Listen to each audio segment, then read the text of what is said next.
Alright, welcome on in, guys. Today I'm going to be telling you how to beat the new dungeon, Vespers host. And we're going to shoot for under 6 minutes on this tutorial. We're going to keep it nice, short, and sweet.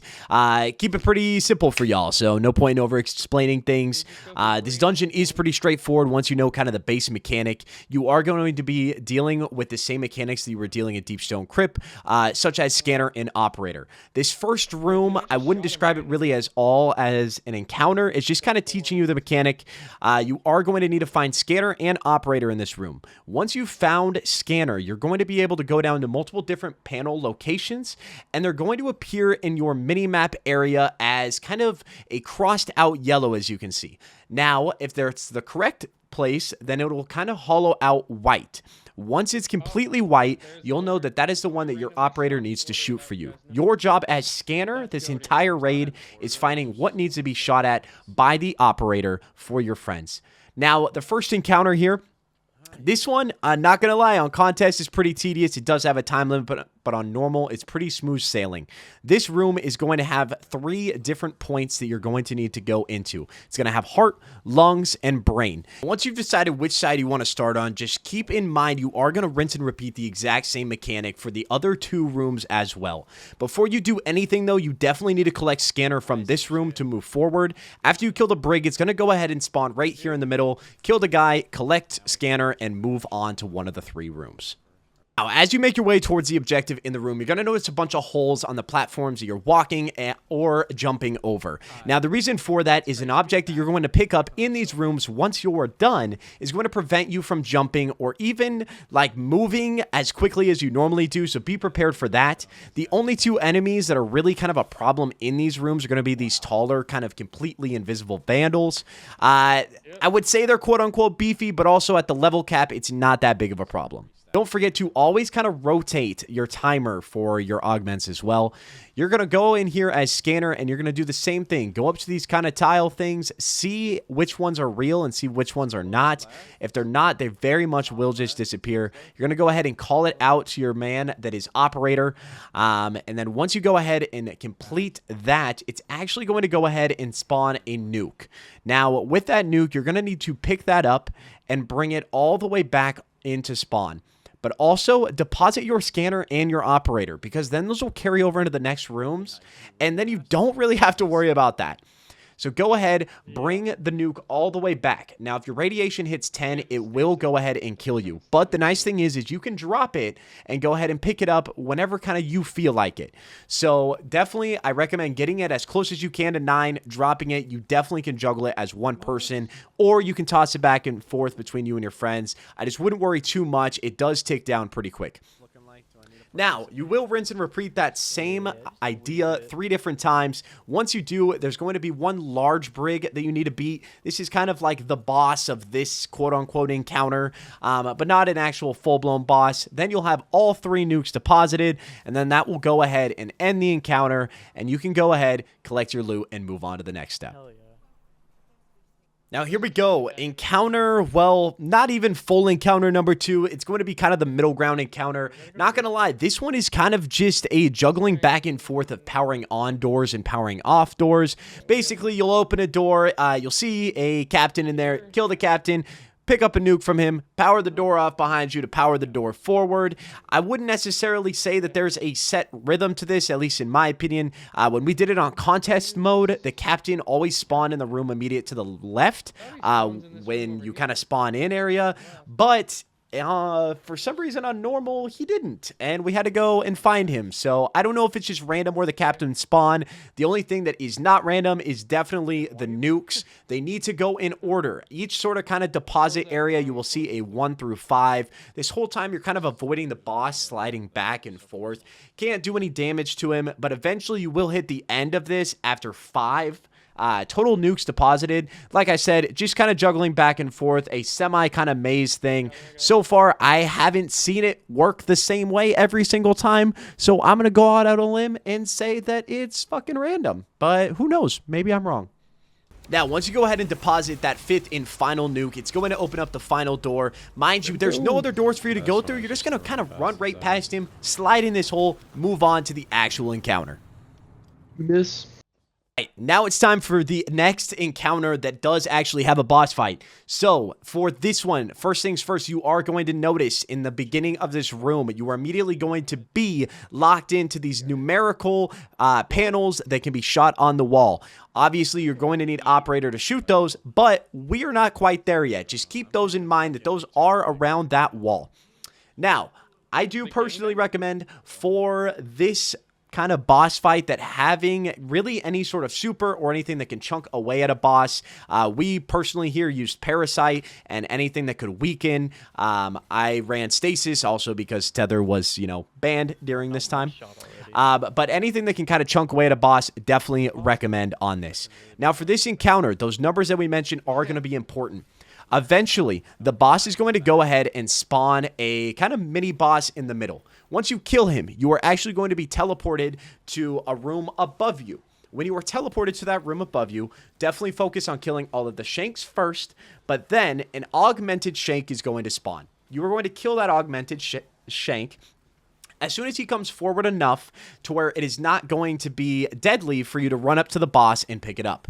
Once you pick up that augment, it is actually going to be the ability to put down kind of a decoy that you need to shoot, and shooting that quote-unquote decoy is actually going to crack the boss into multiple different pieces. He is going to be a bunch of different servitors. You will be able to see the two servitors glowing. As you see here, that is going to be 8, and then we did get another number from that. You're going to get 2 numbers per rotation. You are going to need to completely rinse and repeat this process again until you have 4 total numbers. Once you have those 4 total numbers, your friend who has operator or yourself are going to go ahead and shoot the numbers in any order that you would like. Now, that will spawn a shank in the middle that will have that same augment to be able to suppress. You will go ahead, pick that up, put down your decoy, shoot the decoy, and then go ahead and do damage. Now, for this damage phase, he does split into a bunch of different servitors. So that's why kind of nailing as much as you can at the start is going to be the best way. Just targeting one servitor does not affect because it is almost a shared health bar. Chunk away as much as you can, kind of hammer all you have, and give as much as you can give here. Because let me tell you, on contest, this was not fun. Now, once you go ahead and rinse and repeat that entire process again until you have all 4 numbers, you're going to be back to damage phase. And at this part, it'll get to a point where there's very much just a little sliver. You have completed it. Once it has the little sliver, you just have to go and then attack all of them separately until you finally get the loot and get the completion. And then you are good to move on to the next encounter. Okay, all right. Now, the next encounter, or quote-unquote encounter, it's a jumping puzzle. I don't really know what much to tell you. If you don't know how to do a jumping puzzle in Destiny by now, I don't think I can help you. And I think you need to look up how to play this game rather than how to do the dungeon. Anyways, moving on. Now, first off, before we actually delve deep into the next encounter, I just need you to look at this image. Does it look confusing? Yes, that's because it slightly is. Now, let's cover first things first. Number 1, everything circled in red are going to be 4 pillars that are laid out in the room. 2 of them you cannot see from this screenshot, but they are directly to your right and to your left of the rally flag. Straight in front of you, there will be 2 more, 3, 4, and then I believe, pillar number 2 is next to you on your right, and pillar number 1 is next to you on your left. Now, around the room, what is circled in green is also going to be the things you can shoot as operator. There are also 4 behind the pillars and located elsewhere around the room, above you, around you, to the side. You kind of got to look everywhere. Now, the main part about this mechanic that is pretty confusing is once you go ahead and get scanner in this room by killing an ad to pick it up, you will need to go around to the 4 pillars and figure out which pillar is the legit one. Now, it's not going to correspond to the red tile on the back. It's going to correspond to one of the blue numbers on the front that are circled on this red photo. Then that'll correlate to whatever green circled number you need to shoot. And P.S., there are 4 of every single number that needs to be shot at, so feel free to look around the room. There's definitely some pretty good hidden ones. And now that that's covered, let's get into the actual meat and potatoes of this. Basically, Atrax is going to spawn at the front of the room. He's going to spawn 2 decoys on the front left and the front right. Both of those are going to have a buff on them that will give you the same radiation that the nuke at the beginning was giving you.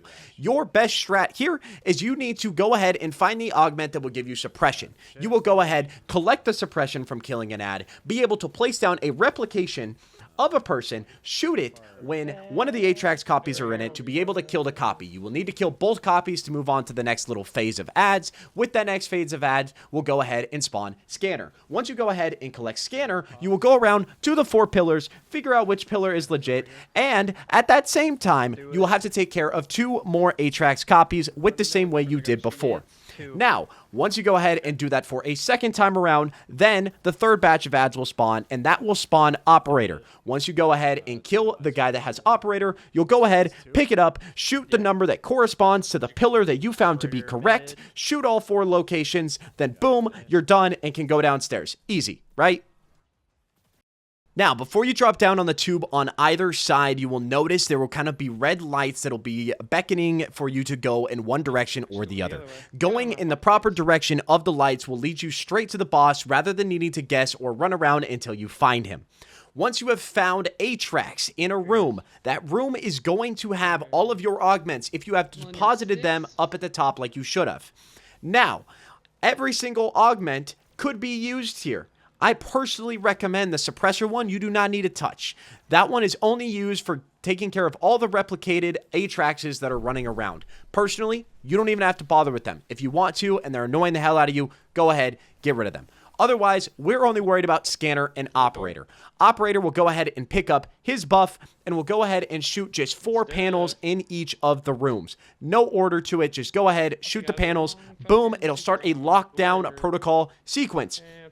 Once that sequence is started, Scanner, you need to have the ability, 1, picked up, but then 2, you need to go around to all the new Atraxes that have been spawned that are not a part of the normal replicated ones that give you radiation. He will spawn 3 new Atraxes. You will need to go to each of the new Atraxes that he spawns, figure out which one is the real one in that same way that you've been figuring out which panels are the real panel. Go ahead, once you have that one, call it out to your team, kill him, and he will go ahead and drop a nuke. You will go ahead, take that nuke down below, deposit it, and make sure that you are safe. Keep in mind, this entire process, I recommend redepositing Scanner and Operator before going down and depositing the nuke. That way, it doesn't reset to the back room, and you have to kill an ad to repick it back up. Now, once you are done with doing both rooms, rinsing and repeating and doing the exact same thing, you are going to head back up to the top floor and be launched out to the beginning of kind of the boss fight. So basically, you are actually going to be able to do damage here. He is going to spawn a replication on the left and the right. I 110% recommend taking those out off the rip. It just makes your life way easier, and he will spawn more, and eventually they just get out of hand. Do absolutely as much damage as you can to him as possible, still keeping with that kind of normal DPS rotation. You don't really need to do super chunk stuff like a Parasite or anything. Your normal DPS stuff does great. I end up eventually swapping to Celestial here with the Still Hunt. It fucking shreds. Like, there's no way around it. But continue to do DPS. Eventually, there will get to a point where he will spawn multiple replications. You will need to kill one. It'll drop a nuke on the ground. You will need to pick that up because he will start what is the white mechanic. Once you go ahead and pick up that nuke, you will take it back to the room in the far back corner that is completely locked. Eventually, once he starts that white mechanic, it will naturally unlock itself. You will go in, deposit the nuke. You will actually be protecting yourself in that situation, and you will be able to continue the damage phase. Worst case, if you cannot go ahead and pick up that nuke, you need to slide back into the hole that you came out of. That is the only way to protect yourself from the complete white mechanic and to avoid needing to restart. And afterwards, pretty simple. Rinse and repeat the process entirely again, all 3 rooms, including top, 2 in the bottom, and then go back up to the DPS phase and just completely unload all your load. And yeah, that is basically how to do the dungeon. It's probably ended up being a lot longer than 6 minutes, but this dungeon, it has mechanics. But it was overall an amazing dungeon and a great first one for contest mode.